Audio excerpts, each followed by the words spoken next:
Je suis producteur. Michel Larocque, Olivier de Benoît. Et aujourd'hui, on interroge justement les gens pour leur demander ce qu'ils portent au poignet. Ok. On peut savoir? Une Rolex. Ok. C'est quel Voilà. modèle? La Pepsi. Ok, super. Voilà. Magnifique. Il y a une histoire derrière la montre ou... C'est un peu la montre de Magnum, vous vous rappelez, Oui. dans les années 80. Mhm.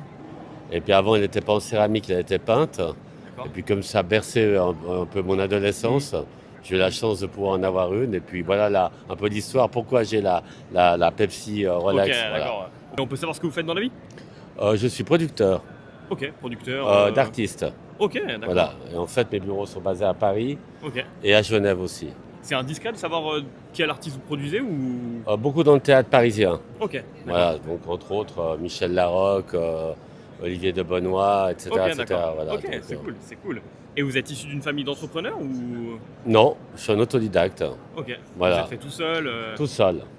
Tout seul. Et en fait, j'ai démarré avec TF1 par la Star Academy en 2001. Ok, d'accord, Voilà. ça fait déjà un moment. Ça fait un moment que je suis dans le métier. Elle est venue d'où cette passion justement de la production?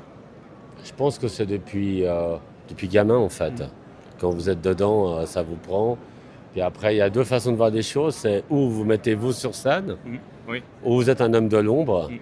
Et peut-être que mon talent ne suffisait pas pour être sur scène. Donc je me suis mis dans l'ombre. Et en fait, j'ai eu de la chance de vivre de ma passion. Et quel conseil vous pourrez peut-être donner justement aux jeunes qui veulent entreprendre, qui veulent créer des choses? De la rigueur. Toujours jamais oublier que c'est 95% de travail et 5% de talent. Tout ce qu'on commence, on doit le terminer. À mon avis, d'arrêter avant d'être arrivé jusqu'à la fin, même si ça ne nous plaît pas, on doit aller jusqu'au bout des choses.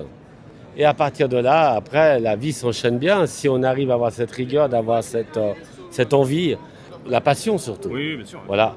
L'argent, c'est un bon esclave, mais un mauvais maître. Donc à partir de là, si vous faites des choses avec la passion, eh ben, quoi qu'il arrive, je pense que vous pourrez gagner votre vie un jour ou l'autre. Et vous, ça a mis combien de temps avant que vous puissiez gagner votre vie avec votre activité? 10 ans. 10 ans de galère, on va dire. Et puis après, vous enchaînez une fois un succès, ça vous amène à un deuxième succès. Et puis après, les gens vous font confiance. Ben après, on continue tranquillement à développer des choses. Et moi, je m'approche des 60 ans. Ok. Donc aujourd'hui, je pérennise. Et un jour ou l'autre, ça sera un jeune qui prendra ma place. Bien J'espère en fait. Bah, c'est gentil, hein. Merci beaucoup pour le Merci à partage, vous. hein. Merci.